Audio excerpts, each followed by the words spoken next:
Hi there! Today I'm going to talk about some really interesting topics.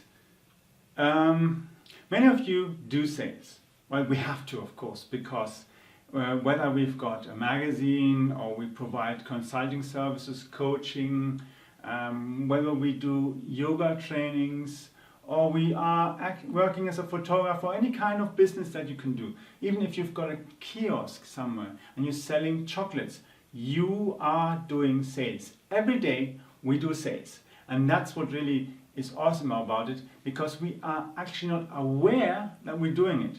And when we want to buy something, what don't we don't? We don't want to be sold. But that's the thing. How do you get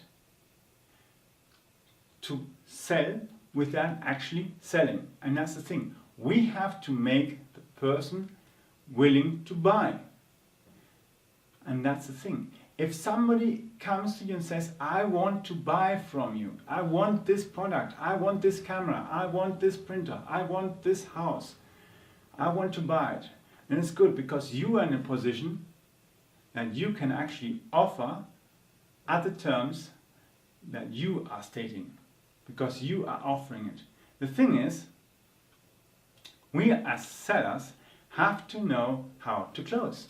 And what's the point of making an offer and then not following up and following through and closing? And it doesn't matter if I'm selling a house, if I'm selling a plot of land, or whether I am selling an opportunity to be in a magazine, or I'm selling, let's say, a car or anything else. I have to be able to convince the other person to buy. And that's the thing. Sometimes somebody wants to buy but is stuck because they think, oh, if I buy this, maybe the car will break down tomorrow.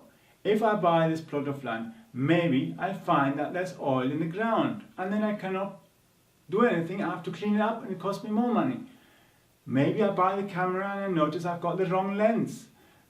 Maybe I buy my plane flight from A to B and notice I booked the wrong month. Or maybe I don't like the seat in the airplane, or I don't like the food. I forgot to say I want to have gluten-free, lactose-free, or I want to have ginger ale in my drink in a flight. And the airline doesn't have Canada Dry ginger ale? That's crazy. How can I have ginger ale on a plane? You have to have that. I wouldn't fly with an airline that doesn't have ginger ale. That's crazy. You can't do that. So if your airline has ginger ale, maybe it is easier to sell me a ticket, because you can tell me, and we've even got ginger ale on our flights, on all flights. Oh, that's nice. Then I fly continental, intercontinental, inside counties and so on. That's awesome. But what if I want to take the train? I don't want to fly all the time. I have to wait ages for security. Okay, then you can't sell me the flight, because I don't want to fly, I want to take the train.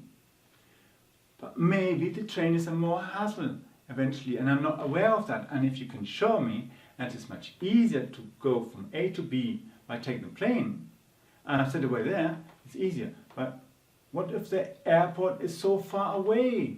It doesn't fit, I don't want it. But if we have, as I said before, the situation, the buyer has some fear that something will happen, and we as sellers know, come on, realistically the chances of sort of losing on the deal as the buyer are very low, because the camera works, and if it doesn't work, we'll fix it, or we'll give you a new one. No worries. The same thing. Hey, we can go and get a surveyor, we can check the ground, that's no problem. It costs a few extra bucks, but it can be done, and you've got peace of mind. That's the thing. You have to go towards the buyer and find out what's holding him back from closing, from signing, from agreeing. And as you do this, go back and forth, you find actually all the issues, tick them off on the list, so that the person says, okay, that's solved, that's okay, that's okay, that's okay. Are there any more reasons why not to buy?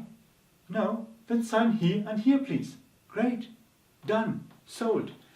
But what if the person has to be closed and convinced as well in certain kinds of ways that haven't got to do anything with the product itself, because the product fits, the camera is exactly what I want, maybe the tripod is the right one I need, has the right height, so it's perfect.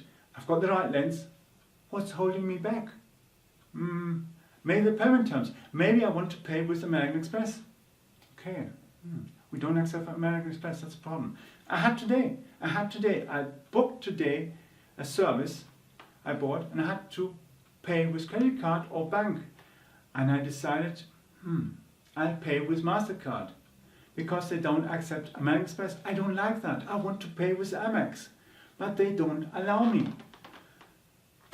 That's something I, as buyer, cannot change. And okay, then I have to accept and say, is that so bad to pay? I prefer to do with Amex because it's then easier accounting and all that other stuff. But in this case, okay, I use my MasterCard and it's done. Okay, then that problem solved and this issue. So you would be closing me on that way, and that issue is out of the world. And sometimes you have to find out, why is the person not willing to buy now? Why are they not wanting to pay now? But maybe they're not seeing the urgency. Maybe they're not securing their understanding that they have to go and get the deal now, get it done, because afterwards it'll just be a pain on the neck. I have to start again. New offer, the prices change, the shipping changes, and so on and so on. And maybe the product gets a bit cheaper, but the shipping gets more expensive. And then it's got so complicated. We've figured it out all at once. Let's get it done now. We know how to do it. So, in the next session, I'll give you some more insights on how to turn around a buyer who is not willing to buy because of some internal blockage that's getting them to have fears. And I'm going to explain you, because I've done this to multiple clients who had this blockage, and I changed them around. It took me half an hour on the phone, but I changed them, I turned them around, and they bought. And today they're happy clients, they got their stuff, everything is working, everything is fine, and they're happy. And we're not talking about a deal that maybe costs $50. We're talking about deals that cost 500, 1,000, 2,000, 5,000, 10,000 or even more. And these things are finding out what's holding the client back, what's stopping, what's making to say no to your offer, and that we'll talk in the next video.